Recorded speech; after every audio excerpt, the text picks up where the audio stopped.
Beauty means quality. Quality പ്രൊഡക്ട്സുകളുമായി നിങ്ങളുടെ സൗന്ദര്യ സങ്കല്പങ്ങളെ സാക്ഷാത്കരിക്കുന്നതിന് ഞങ്ങളുണ്ട് കൂടെ. Royal beauty parlour and spa, Chelakkara. ക്രിസ്തുമസിനെ വരവേൽക്കാൻ തയ്യാറായി വിശ്വാസി സമൂഹം. ലോകമെമ്പാടുമുള്ള ജനങ്ങൾ എല്ലാ വർഷവും ഡിസംബർ 25-ന് യേശുദേവന്റെ ജനനത്തെ അനുസ്മരിച്ച് ക്രിസ്മസ് ആഘോഷിക്കുന്നു. ബത്ലഹേമിലെ കാലിത്തൊഴുത്തിൽ കന്യാമറിയത്തിന്റെയും ജോസഫിന്റെയും മകനായി യേശു ജനിച്ചു എന്നാണ് ഐതിഹ്യം. ക്രിസ്തീയ വിശ്വാസികൾക്ക് ഏറ്റവും വിശേഷപ്പെട്ട ആഘോഷമാണ് ക്രിസ്തുവിന്റെ ജന്മദിനമായ ക്രിസ്മസ്. ലോകത്തിന്റെയും ജനങ്ങളുടെയും രക്ഷയ്ക്കും പാപമോചനത്തിനായും ദൈവപുത്രൻ സ്വയം ബലിയർപ്പിച്ചു എന്നാണ് വിശ്വാസം. ക്രിസ്തുവിന്റെ കുരിശുമരണം ജനങ്ങളുടെ പാപമോചനത്തിനായി സ്വയം ബലി നൽകിയതാണ് എന്നാണ് ക്രിസ്തീയ വിശ്വാസം. കന്യാമറിയത്തിനും ജോസഫിനും പരിശുദ്ധാത്മാവിന്റെ കടാക്ഷത്തിൽ ജനിച്ച മകനാണ് യേശു എന്നാണ് ബൈബിളിൽ പറയുന്നത്. ലോകത്തെ രക്ഷിക്കാൻ ഒരു ദൈവപുത്രൻ പിറക്കുന്നുണ്ടെന്നും അവനെ യേശു എന്ന് വിളിക്കണമെന്നും ഉണ്ണി യേശുവിന്റെ ജനനത്തെക്കുറിച്ച് മാലാഖമാർ പ്രവചിച്ചിരുന്നു. കാലിത്തൊഴുത്തിൽ പിറന്ന ദൈവപുത്രനെ കാണുവാൻ ആദ്യമെത്തിയത് ആട്ടിടയന്മാരായിരുന്നു. പിന്നീട് ദൂരദേശത്ത് നിന്ന് വിലയേറിയ സമ്മാനങ്ങളുമായി രാജാക്കന്മാരെത്തിയെന്നും ബൈബിളിൽ പറയുന്നു. അതുകൊണ്ട് തന്നെ ക്രിസ്മസ് ആഘോഷങ്ങളുടെ ഏറ്റവും വലിയ അടയാളമാണ് പുൽക്കൂട്. കാലിത്തൊഴുത്തിൽ പിറന്ന രക്ഷകനായ ഉണ്ണി യേശുവിന്റെ ജനനത്തെ അനുസ്മരിക്കുന്ന ആവിഷ്കാരമാണിത്. ഡിസംബർ 24-ാം തീയതി ആഘോഷങ്ങൾ തുടങ്ങി ഡിസംബർ 25-ന് അവസാനിക്കുന്ന രീതിയിലാണ് ലോകത്തിന്റെ വിവിധ ഭാഗങ്ങളിൽ ക്രിസ്മസ് ആഘോഷിക്കുന്നത്. ക്രിസ്മസ് ആഘോഷത്തിന്റെ ഭാഗമായി പള്ളികളിൽ പാതിരാവോളം നീണ്ടു നിൽക്കുന്ന പാതിരാ കുർബാന നടക്കും. കൂടാതെ ക്രിസ്മസ് കരോളും ക്രിസ്മസ് പാപ്പയും കേക്കും വീഞ്ഞും അടങ്ങുന്ന ക്രിസ്മസ് വിരുന്നും ക്രിസ്മസിന്റെ അവിഭാജ്യ ഘടകമാണ്. പഴയന്നൂർ സെന്റ് ഡൊമിനിക്സ് ചർച്ചിലെ വികാരി ഫാദർ ബെന്നി കിടങ്ങൻ ക്രിസ്മസ് ആഘോഷത്തെക്കുറിച്ച് വിശദമാക്കുന്നു.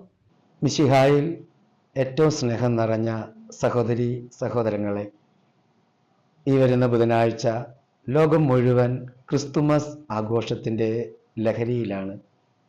ശാന്തിയുടെയും സമാധാനത്തിൻ്റെയും സന്ദേശവുമായി ഒരിക്കൽ കൂടെ ക്രിസ്തുമസ് ആഗതമായി. എല്ലാവർക്കും ക്രിസ്മസ് ആശംസകളും അനുഗ്രഹങ്ങളും നേർന്നുകൊള്ളുന്നു.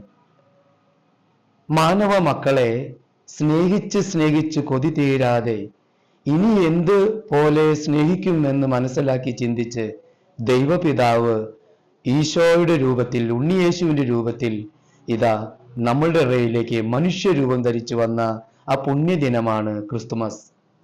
അങ്ങനെ മനുഷ്യനോടുകൂടി വസിക്കുവാൻ, അവരുടെ ഹൃദയത്തിൽ വസിക്കുവാൻ, അവന്റെ ആത്മാവിന്റെ ഭക്ഷണമായി തീരുവാൻ അപ്പത്തിന്റെ നാടെന്നറിയപ്പെടുന്ന ബത്ലഹേമിലെ പുൽത്തൊഴുത്തിൽ പിറന്ന് മാനവ മക്കളുടെ ആത്മാവിന്റെ നിത്യ അച്ചാരമായി തീർന്ന ആ പുണ്യദിനം ക്രിസ്തുമസ്.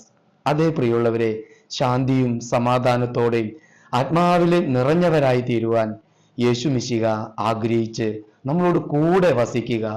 എമ്മാനുവേൽ എന്ന പദത്തിന്റെ അർത്ഥം ദൈവം നമ്മോട് കൂടെ, ഗോഡ് വിത്ത് അസ്. ദൈവം നമ്മോട് കൂടെയുള്ളതിനെ വിളിക്കുന്ന പേരാണ് ക്രിസ്തുമസ്. ക്രിസ്തുവിനോട് കൂടെ വസിക്കുക, ക്രിസ്തു നമ്മോട് കൂടെ വസിക്കുക. അപ്പോൾ ഏത് വേദനയിലൂടെയും ഏത് തീച്ചൂളയിലൂടെ നടക്കുന്ന അനുഭവങ്ങളും എരിത്തീയിലൂടെ നടക്കുന്ന അനുഭവങ്ങൾ ഉണ്ടായാലും നാം അടിപതറാതെ, തകരാതെ, മറ്റുള്ളവരെ തകർക്കാതെ, പകരക്കാരെ ജീവിതത്തിലോട്ട് ചേർത്ത് വെക്കാതെ തമ്പുരാനോട് കൂടെ വസിക്കും. വൃക്ഷങ്ങളിലെ ശിഖരങ്ങൾ പോലെ തമ്പുരാനോട് കൂടെ ചേർന്ന് നിൽക്കുന്ന വൃക്ഷങ്ങളിലാണ് ഒത്തിരി ഫലങ്ങൾ പുറപ്പെടുവിക്കുക. യേശുവിനോട് ചേർന്ന് നിൽക്കുമ്പോഴാണ് നല്ല ഫലങ്ങൾ പുറപ്പെടുവിക്കുകയെന്ന് വിശുദ്ധ യോഹന്നാന്റെ സുവിശേഷം 15-ാം അധ്യായം 1 മുതൽ 9 വരെയുള്ള തിരുവചനം നമ്മെ ഓർമ്മപ്പെടുത്തുകയാണ്. വിശുദ്ധ മത്തായിയുടെ സുവിശേഷം 1-ാം അധ്യായം 18 മുതൽ 24 വരെയുള്ള തിരുവചനങ്ങൾ ഇമ്മാനുവേൽ അനുഭവം നമുക്ക് നൽകുകയാണ്. യേശു നമ്മോട് കൂടെ വസിക്കുന്ന ആ പുണ്യദിനം സന്തോഷം മാത്രമേ ഉണ്ടാവുള്ളൂ. ആ സന്തോഷം നമ്മളിൽ നിന്ന് ആർക്കും എടുത്തു മാറ്റാൻ സാധിക്കില്ല.